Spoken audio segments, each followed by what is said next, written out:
So you're walking in expectation. Dr. Tony Evans talks about the importance of faith. Faith is not one of the things you need. It is the key thing you need if you want to experience God. This is The Alternative with Dr. Tony Evans, author, speaker, senior pastor of Oak Cliff Bible Fellowship in Dallas, Texas, and president of the Urban Alternative. Jesus said we could do anything if we trust Him enough.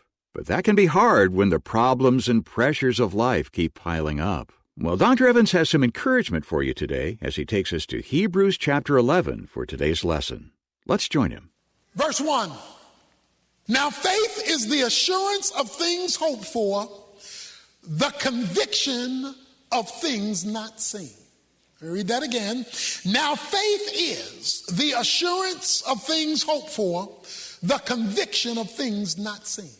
In order for faith to be faith, as God defines faith, it must have substance.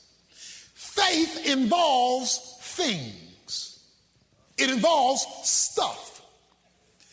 Faith is tied to substance that is not yet seen or experienced with the five senses, but that you are convinced is real based on the integrity of the subject who is calling for the faith. Who is the subject calling for the faith? It's God. He says, after you've done the will of God.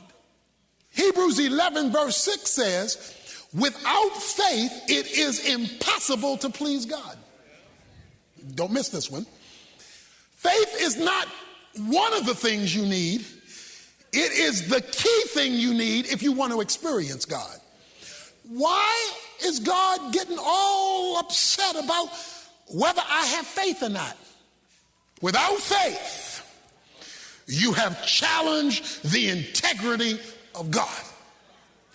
Now you know why faith is a big deal and why God says without it, you do not please me. You displease me because you challenge my integrity. Verse 2. For by it, by faith, the men of old gained approval. Of old, meaning in the Old Testament. He says, I'm going to take you New Testament Christians on a tour, and we're going to walk through what I call the Hall of Faith, the heroes of faith. And he says, I'm going to take you on a tour of them so they can help you. Abel's going to come forth, and he's going to be the first witness. Enoch is going to come forth, and he's going to testify. Noah's going to come forth, and he's going to say a little something, something. Abraham's going to come forth, and he's going to tell you something. Sarah's going to come forth, and a girlfriend has something she wants to share with you. Rahab want to tell you a little something, something, because she's going to testify as well.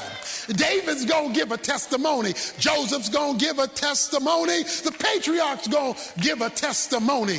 There's going to be testifying to let you know that verse 1 is the truth, the whole truth, and nothing but the truth. So help you God when you understand faith.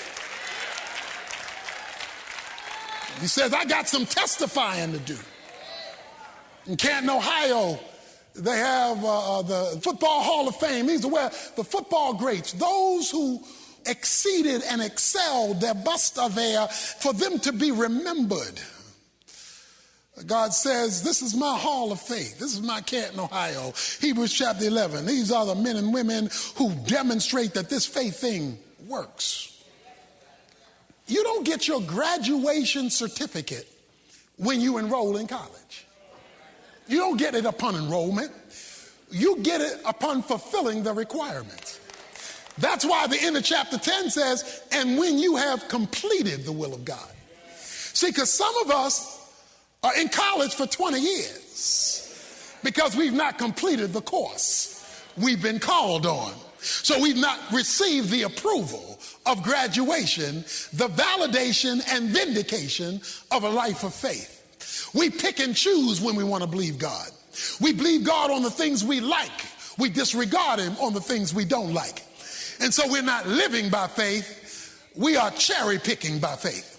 He says the righteous, this is how they roll. In other words, non-faith is the exception. Faith is the rule in spite of how they feel. It's like the 3 Hebrew boys that said, we believe God can deliver us. But even if he doesn't, we're not going to bow because we trust God. It's like Habakkuk says in Habakkuk chapter 3 in the last few verses, though there's no fig on the tree, though there's no cattle in the stall, though I can't see anything God is doing, I'm going to still rejoice because I still know God, even though I can't see a change in my situation, because God has integrity in spite of my circumstances. I mean, to think about us living our lives calling God a liar every day because of our refusal to live by faith. And faith is confidence in something you do not see yet in the visible realm, but you're convinced of it spiritually.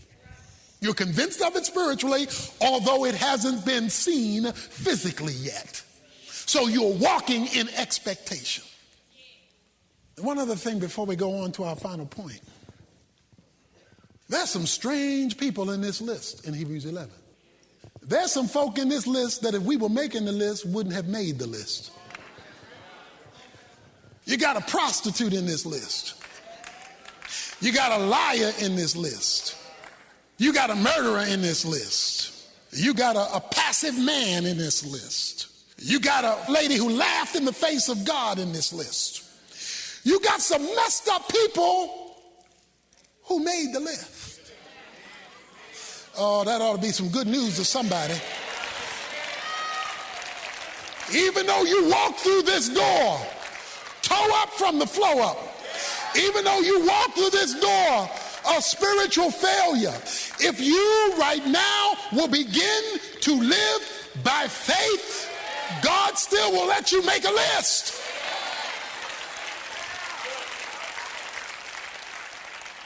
Some folks shouldn't belong here. That means there's hope. If you and I begin to live by faith and stop faking it to make it. Playing church, playing religion, playing Christianity, and not taking God seriously and stopping our challenge of his integrity. Because why would you answer the prayer of somebody who calls you a liar every day? You lying, God, but bless me. You a liar, God, but give me a better job. You a liar, God, but give me a maid. You a liar, God, but change my circumstance. You a liar, God, but heal me. When God's integrity is challenged, his promises lie dormant and unfulfilled. He comes to his final point. It's a zinger too. Verse 3. By faith we understand that the worlds were prepared by the word of God, so that what is seen was made out of things which are visible. I need to read that again because this is a zinger. By faith we understand that the worlds were prepared by the word of God, so that what is seen, what is visible, was not made out of things which are visible. He said, to make my point about faith, let me take you all the way back to the beginning. He says, we understand that the worlds that we do see was created by someone using something we don't see. Genesis 1:1 says, in the beginning, Elohim created the heavens and the earth. That's the Hebrew name for the creator God, found in Genesis chapter 1, verse 1. Stay with me here. It says the worlds, and notice the word worlds in verse 3 is plural. That means the whole universe, not just the earth. So the whole universe, all the galaxies that exist, was created by someone you can't see, using stuff you can't see, to create a universe you can see that we're still trying to look at through telescopes, but there are too many galaxies that even our strongest telescopes can't even locate them. What is faith? Faith is the substance of things hoped for, the evidence of things not seen. So God has operated this way from the beginning of bringing stuff you can see out of stuff you can't see And he created a whole universe with this strategy. Now, what did you tell me your problem was? God used this strategy to create the universe. And how did he do it? Verse 3 says, by a rhema word. The word there is rhema. A rhema word means a divine utterance, a spoken word. He spoke it. You remember Genesis 1, in the beginning God said, let there be light, and there was light. God said, let the water be separated from the land, and it was so. God said, he uttered a word, and what wasn't became because of what was uttered. Somebody who you don't see said something. And the somebody you can't see, because we can't see God, who said something you can see happens. That's why the centurion told Jesus, all you got to do is speak the word. You got to utter the word, and this thing I'm dealing with will change. But not everyone believes those divine utterances Dr. Evans mentioned. He'll come back to talk about that in just a moment. First, though, what you're hearing today is part of his current series, Your Best You. As we're discovering, it focuses on the extraordinary things we can do when we take God at His word. Along the way, you'll learn how to heal deep emotional hurts, overcome problems and pain you thought would never turn around, and unblock the miracle you've been praying for. Right now, we're making this life-changing collection available on CD and digital download as our gift when you make a contribution to help us keep Tony's teaching on this station. Just visit tonyevans.org or call us at 1-800-800-3222 to make the arrangements. I'll have our contact information for you again after part 2 of today's lesson and this. Racial tension in our nation is spreading like wildfire. Dr. Tony Evans talks about his book, Oneness Embraced. I wanted to give God's view on race and racism because he has not stuttered on this subject. Oneness Embraced explains why unity isn't just about getting along, but getting things done. We don't need more workshops on reconciliation. We need to serve together while we get to know each other along the way. Oneness Embraced. Get yours today at tonyevans.org. We live in a world where we've been duped to believe that the world came from this primeval slime that grew into an amoeba, that grew into a monkey, that developed self-consciousness and became a man. You got to go to college for that. That's where you got to go. Faith people understand that God spoke the divine fiat, the divine utterance, and these things came into existence. But modern man has duped a whole generation. And so we have a generation that does not see God move because we've been duped. We've been duped by education. We've been duped by philosophy. All philosophy is men doodling with ideas. I mean, Immanuel Kant says, I think, therefore I am. People sitting in philosophy go, that's deep, that's deep. That's deep. Immanuel Kant said, I think, therefore I am. That's deep. People be getting degrees in ignorance. We've been duped by science. Science. Because most of science is trying to spend its time trying to prove there is no God. Okay? That kind of science. Trying to prove there's no God. And so all science is repetition of repeatable events from which they draw a hypothesis. Science is the recognition of repeatable events from which they draw an hypothesis, which often changes when new information is introduced to the equation. That's why food science will tell you one day you shouldn't drink coffee. Tell you, well, you can drink coffee. Well, you can't eat wheat, but you can eat wheat. But you can't eat this kind of wheat, so now everything is gluten-free. And so science keeps shifting and turning and twisting and moving. Don't know what to do. I'm so confused. We've been duped. We've let the mind of man cancel out the divine utterance of God leaving us without his promise being fulfilled and his reality being experienced in our lives. Since God is the same yesterday, today, and forever, he still operates on the faith principle that what you see comes from what you don't see. So if you don't start with what you don't see, faith in what God says you can see, things you won't see, you'll just discuss it in science class. Okay, I notice there's nobody sitting over here. There's nobody sitting top there. So, because a lot of our folks listened to the weatherman last night. The weatherman, the meteorologist, said it's going to be tough going early afternoon in Dallas, Texas, and they believed the word. You see where I'm going?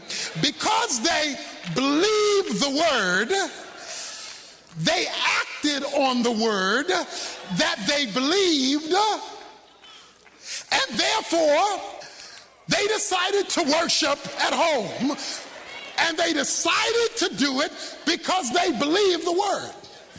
Now, all of us who listen to the weather know that the weathermen are often wrong. They say it's going to rain, but it doesn't rain.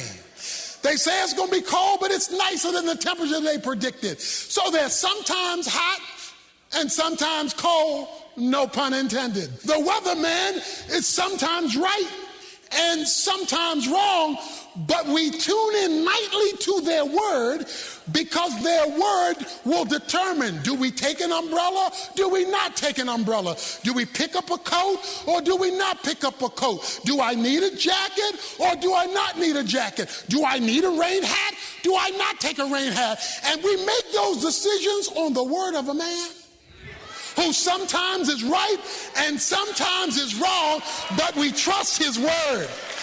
If you can believe the word of a weatherman who's up today and down tomorrow, what about a God who's never wrong, never lied, never made a mistake? We act on the word. We don't say because it's going to be icing outside and he says it's cold, let me go on with a t-shirt because we heard the word. We haven't seen the weather yet, but we act on it based on the word. You go to your doctor, he writes you a prescription. And if you can read the prescription, he's not a real doctor.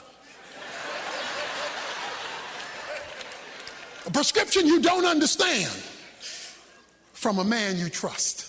See, that's the difference. Some people read the Bible and say, I don't understand it. The question is, do you trust the author?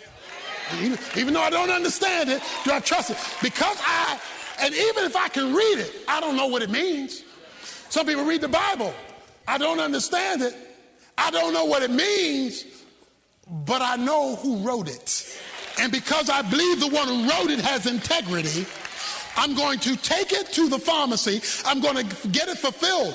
But faith has not occurred simply by picking up what was written from a person of integrity, getting what he provides. Faith has not been exercised until you take the medicine. Until you act on the prescription, all it is writing on a piece of paper by a person who has integrity that is of absolutely no benefit to you. The question you have to ask with faith is, does God have integrity? And if he does, will I align what he tells me to do in every area of life? Not just in church life, not just in quote unquote the religious life, but every aspect of life, my career, my money, my relationships, my singlehood, my this, my that. Does God have integrity on every subject? You say, but I don't see it. And you won't until he sees you moving in faith. Dr. Evans will come back to wrap up our program with a story about how to get that movement started. So stay with us. First, though, the kind of faith Tony talked about today isn't just a way of life, it's the way to life. The Bible makes it clear that none of us is good enough or pure enough to make it to heaven on our own. and that putting our faith in Jesus' sacrifice on the cross is the only way to bridge the gap between human failure and divine forgiveness. If you've never made that connection, visit tonyevans.org today and follow the link that says Jesus. There, Tony will explain everything you need to know about what it means to be a real Christian and how to start a brand new life. That's tonyevans.org. And while you're there, don't miss out on your chance to take advantage of our current offer, an audio compilation of 5 of Tony's full-length lessons, perfect for the new year. It's called Your Best You, and it's yours with our thanks when you make a donation to help keep this listener-supported program coming your way. Just visit tonyevans.org to make the arrangements, or call our Resource Center at 1-800-800-3222, where team members are standing by to assist you with your request. That's 1-800-800-3222, or online at tonyevans.org. The Bible tells us to run away from temptation, but when it's coming from your emotions, there's no easy way to escape. Tomorrow, Dr. Evans talks about how feelings try to control us and how you can decide who directs your thoughts. Right now, though, he's back with a story from when his grandson was little. After the second service on most Sundays, Jonathan II runs out at the end of the service, runs up the step, comes over to the edge, and says, "Poppy," which is what he calls me, "catch me." And he stands up here, and I hold my hands out, and he jumps. But it always wasn't like that. Let me rewind. Initially, I picked him up and put him up here. And I stood down there and I said, "J2, jump." He said, no, I'm scared." I said, "J2, I got you." He said, no. But I kept uttering the word.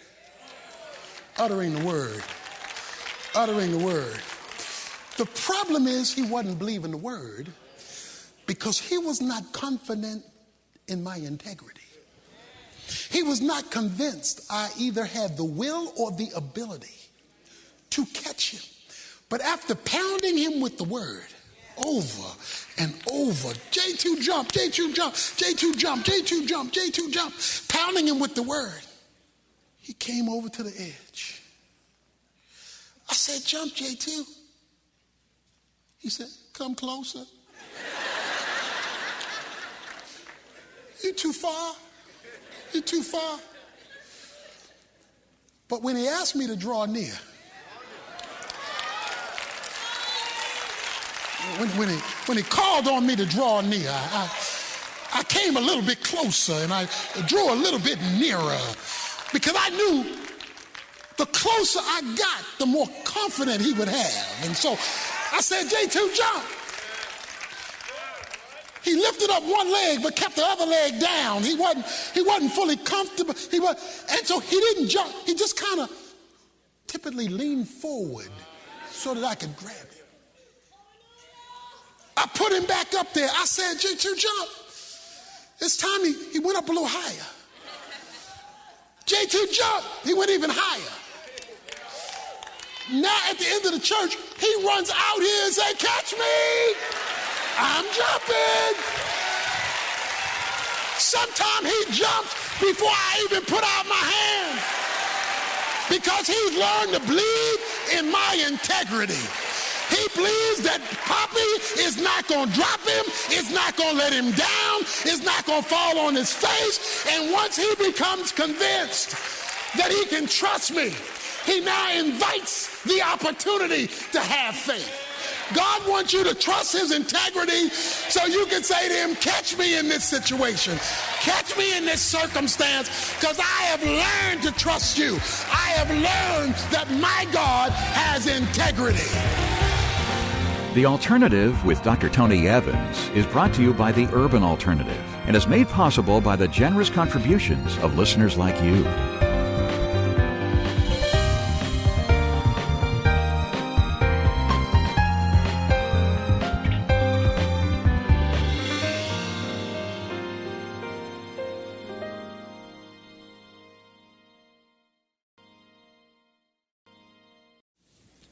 I've shared before on occasion when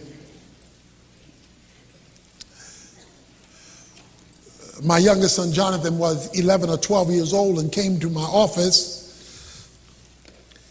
and said, "Dad, come down to the gym in the Family Life Center. I want to show you something." So I went to him with the gym and, "What do you want to show me?"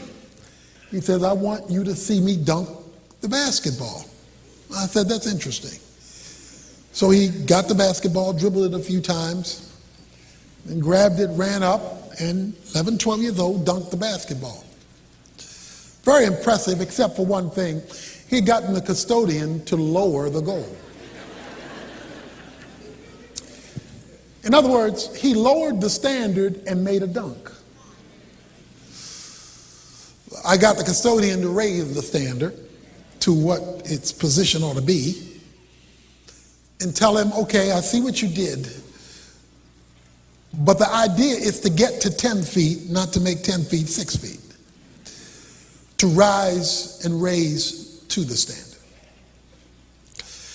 Israel had lowered the standard, was dunking the worship ball, and was excited that they were dunking at a lower standard. God comes on the scene in Malachi and says, "I'm not impressed. I'm not impressed that you can worship dunk at 6 feet when the goal is 10.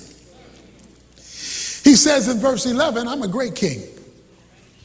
I'm not your ordinary king. I am in a class all by myself. The highest office in our land is the presidency of the United States. We talked about that on last time, and there's only a position for one person in that office.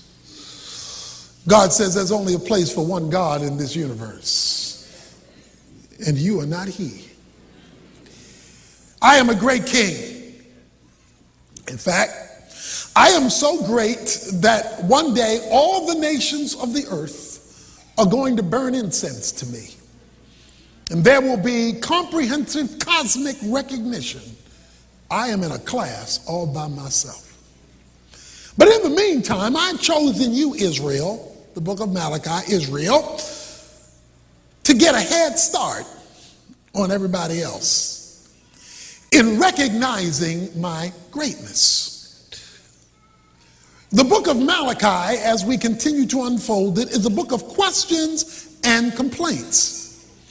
The people are complaining God is nowhere near. He can't be found. He's not blessing them. He's not taking care of them, and we still going to church.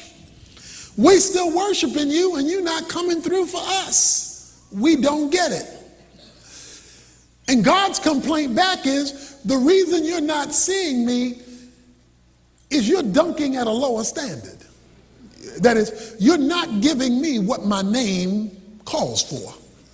You're just giving me what you want. And even that your governor wouldn't take. Lambs that are blind and lambs that can't walk and riddled with cancer, and you bringing them and offering them, and you don't understand why I'm not all that excited about you showing up at church so that I can receive your leftovers. I am a great king. They want to know, what are we doing wrong?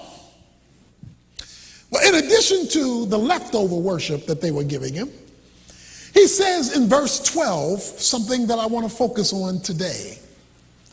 He says in verse 12, "For you say that the table of the Lord is despised." The table of the Lord. I hear you. I hear what you say. And you're saying, why we got to do this? Now let me tell you what the table of the Lord is, or was back in Malachi's day. It was the altar. It was the altar. On the altar is where they sacrificed the animals to God. They would slit the throat of the lamb or the sheep or whatever was being sacrificed, drain the blood, and it was like a messy. They had to kill this animal, and they said, "Oh, we got to do this again. We got to cut the throat. We got to drain the blood. We got to offer the sacrifice." He even says, it goes on to say in this passage, "I see you sniffing at it." Going, sure, we got to smell this stuff again. And then he says, and you say, how tiresome it is. Oh, we got to go there again. We got to do this sacrifice again. We got to drain this blood again.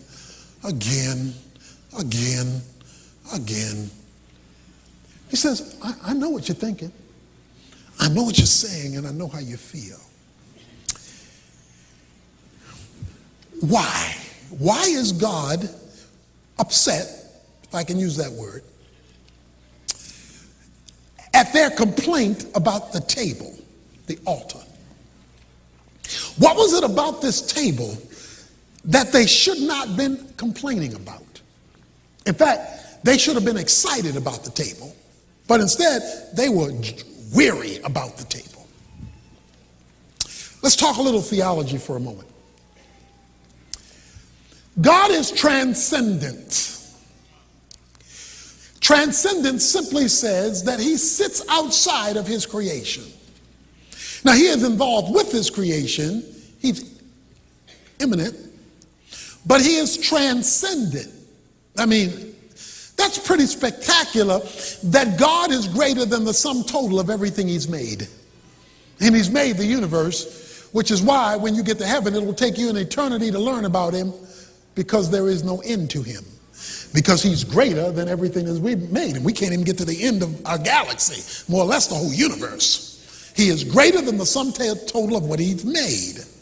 He's a great king. Now, at the core of his transcendence is his holiness. That is his uniqueness. Everything about him is distinct from anything else. The problem occurs is that when sin entered the picture, it created a blockage between the transcendent God and man. Because one of the things about God that is holy is his righteousness, that is his separation from sin. So this transcendent God could not have fellowship with sinful man.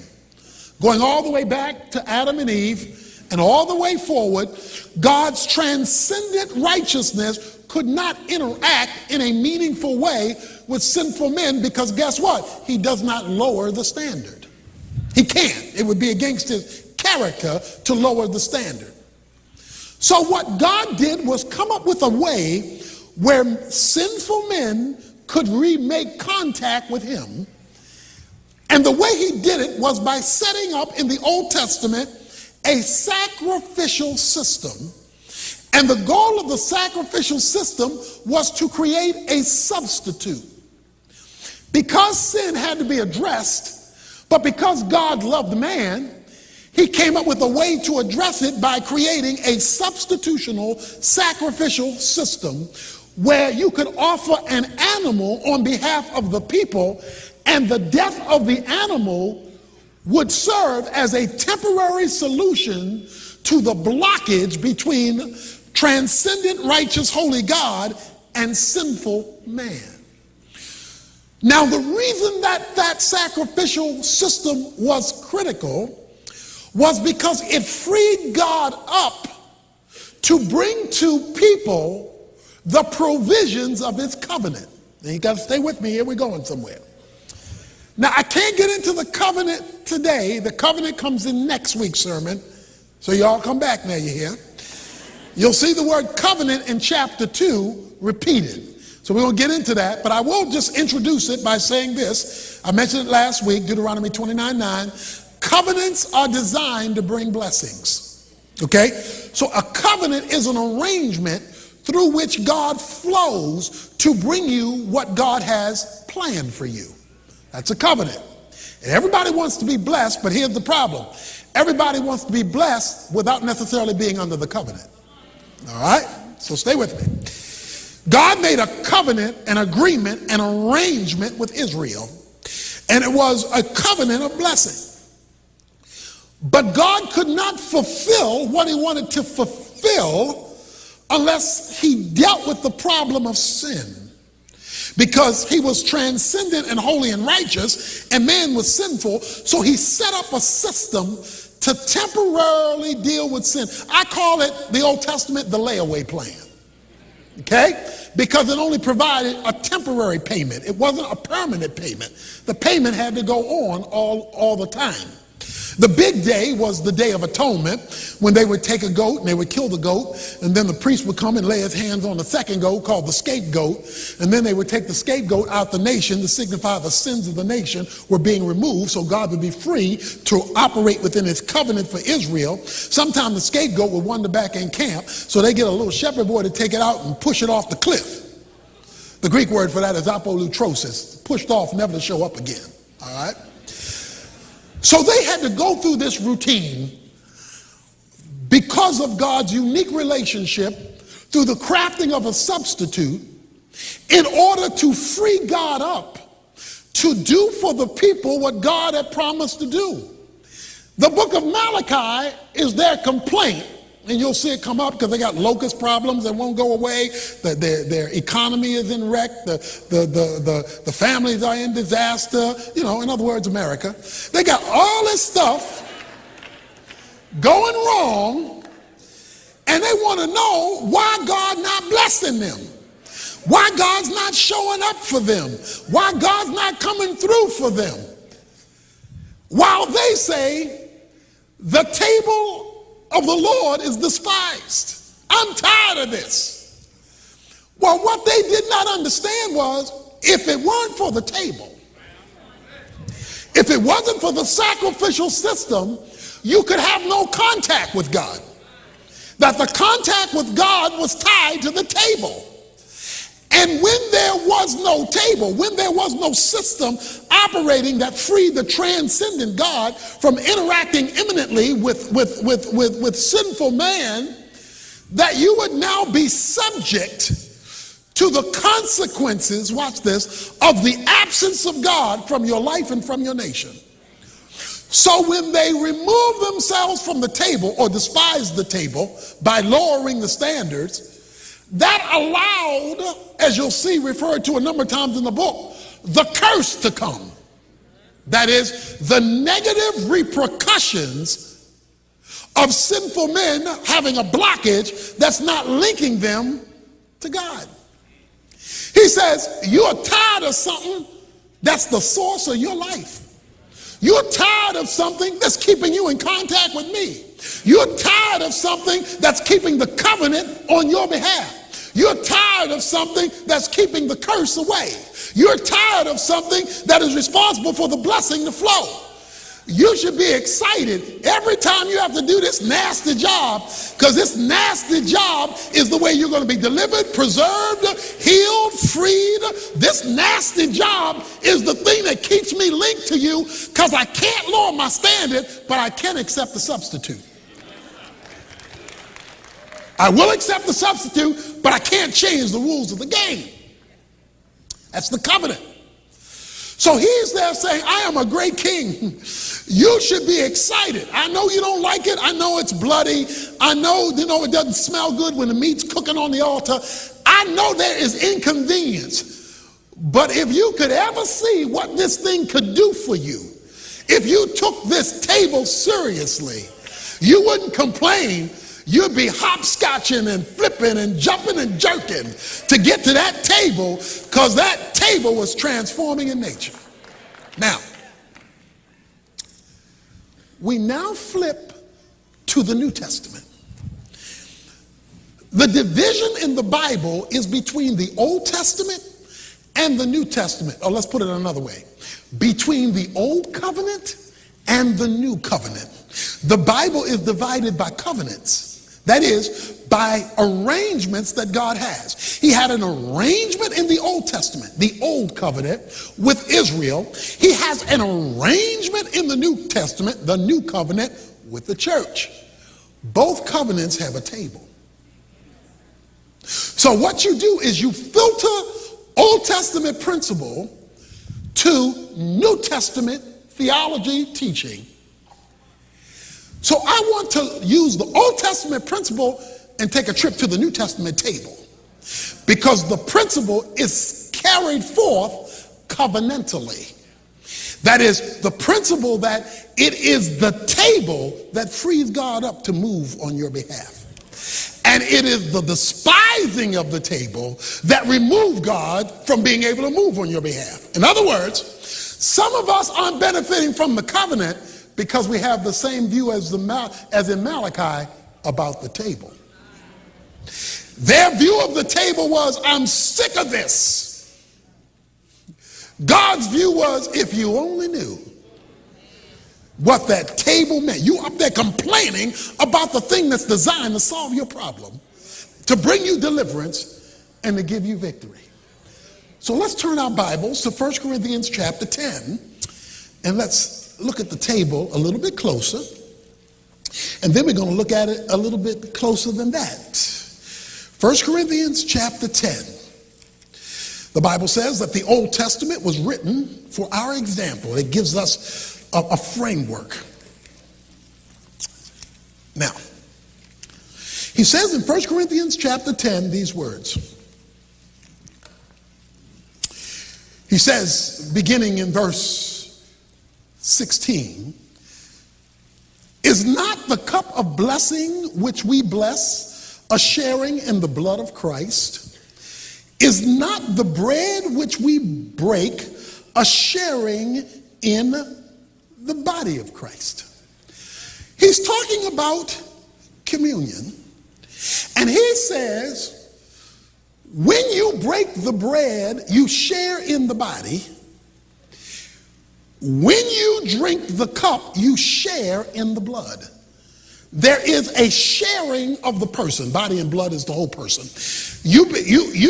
When you commune with me, you're not just eating bread and drinking a cup, you're sharing a life. Okay? So yeah, you got a piece of bread and you got a cup, but with the bread and the cup, you're actually entering into the life. So it's not just, in Malachi, they said, I'm tired of this ritual. In Corinthians, they were tired of the same ritual. Because in both testaments, they lost sight of the meaning. They thought, well, we're just going through it. Okay, we got to do this. Okay, give me the bread, give me the cup. Paul in Corinthians said, you'd have missed it. You are sharing the life. Now, why do you need to know that when you take communion, you're sharing the life? 1 Corinthians chapter 10, let's go down a few verses and let's look and see verse 21. You cannot drink the cup of the Lord and the cup of demons.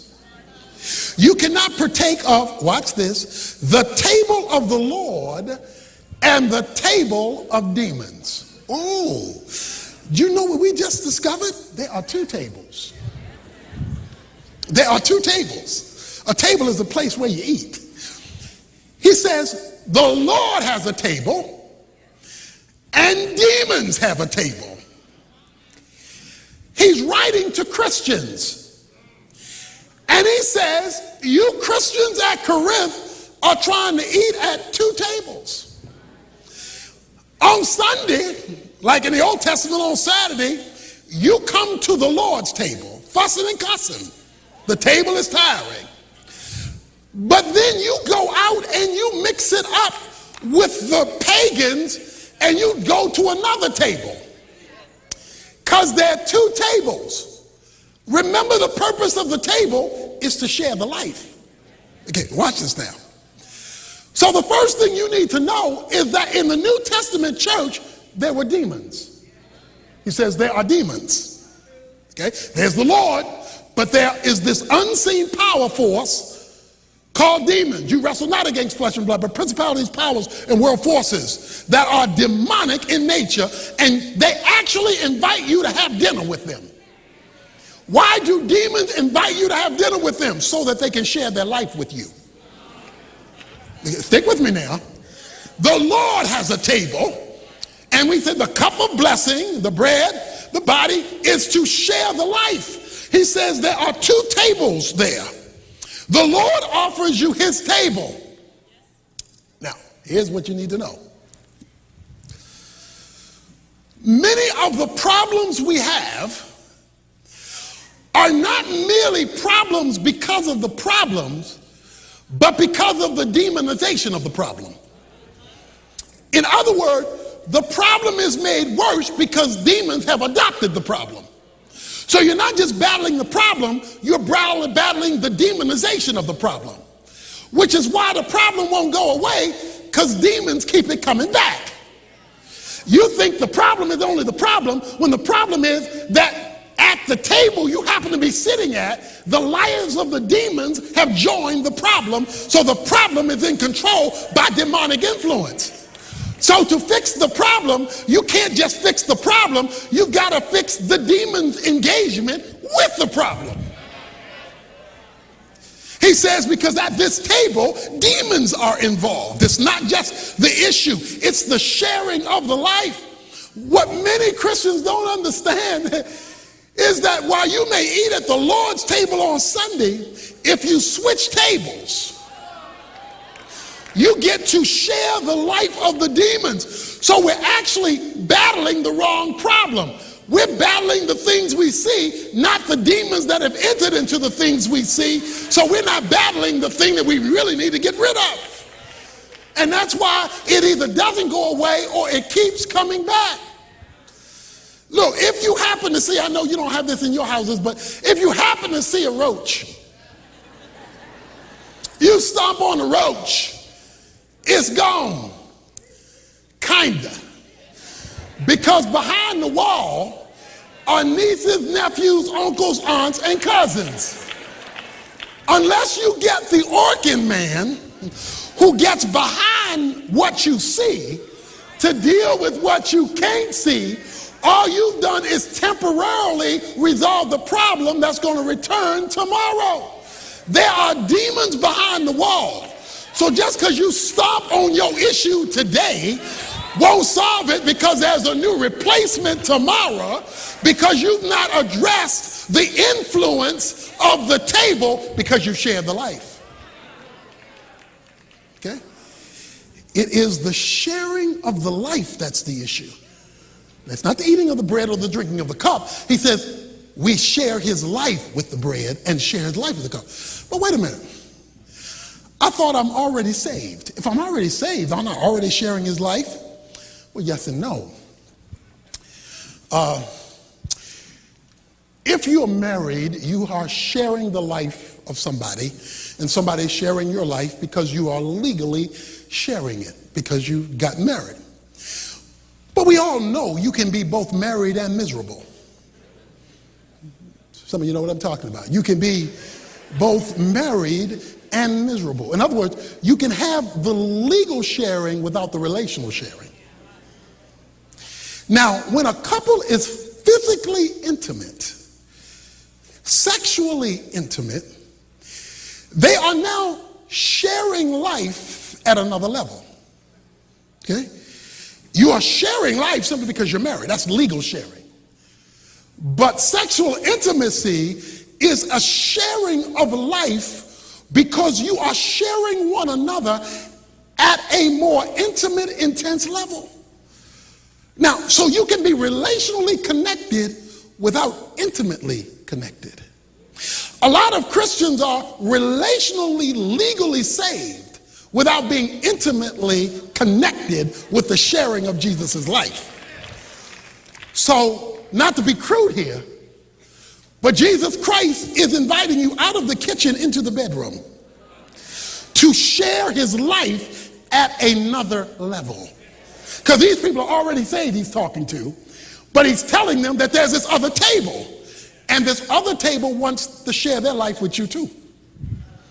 They want to share their life with you too, but the problem is this other table is demons. And so they want your life. They want to give you their life. Why don't we share lives together? Why don't we hang out together? Let's share life. But with their life comes sin. So there is a table, and the table is tied to the covenant. But turn over one page to 1 Corinthians 11. We're talking about the table. Verse 23. 1 Corinthians 11.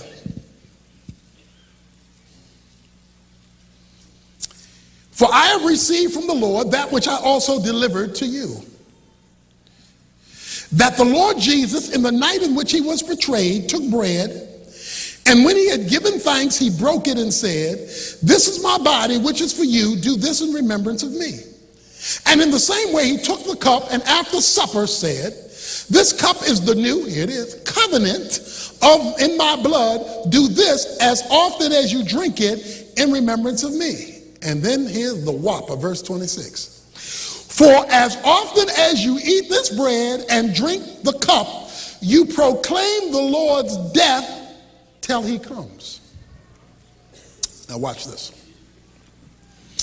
Remember, chapter 10, communion is the sharing of the life, not just the exercise of the act. It's the sharing of the life. The Old Testament had a temporary plan. It was the table, the sacrificial system. But when Jesus Christ came, John the Baptist says in John chapter 1, "Behold the Lamb of God, which taketh away the sins of the world." He came up with the permanent payment. When Jesus died on the cross, he said, "Tetelestai." The Greek word means paid in full, or it is finished. In other words, no more payment needed. On the cross, all sin for all mankind was completely and permanently paid for, to be realized by anyone who comes and places their faith in the finished work of Jesus Christ for their salvation. Now watch this. When a person comes to Christ, they are forgiven, experientially forgiven for their sins. Now we got that.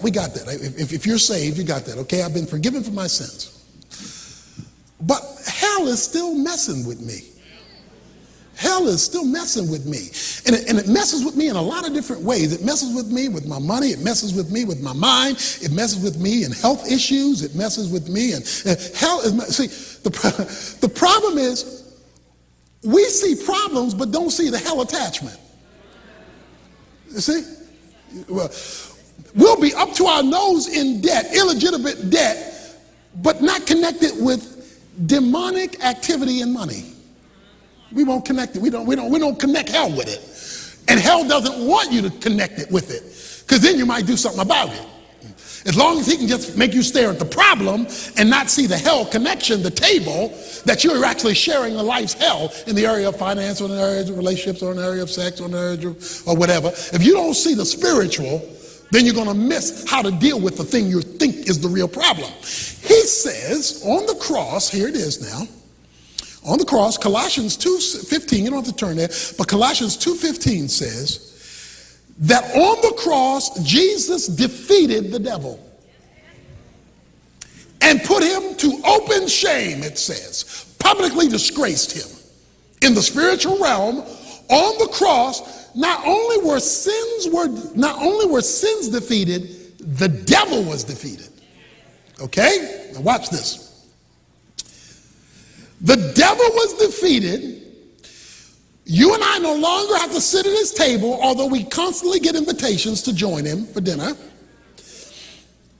And he is defeated. Freeing God up to work his covenant on your behalf. God is now freed up by the death of Christ, but watch this, but only if you're at his table. So he comes up with this table we call it communion. It's the table of the Lord's Supper.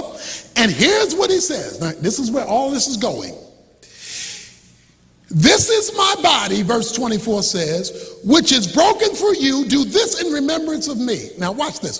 Verse 23 says that when he called them together, he gave thanks. Now wait a minute, I don't get that. He getting ready to die and he giving thanks. What is he giving thanks for? He says, "I'm giving thanks because this is broken for you." The reason I'm giving thanks is because what it's going to do for you.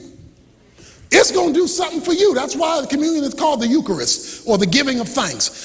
Because at the time you take communion, you should be more thankful than any other time. You should be more thankful than the sermon you hear, or the song you like, or the building you're in, because none of that defeated Satan. My sermons can't defeat Satan.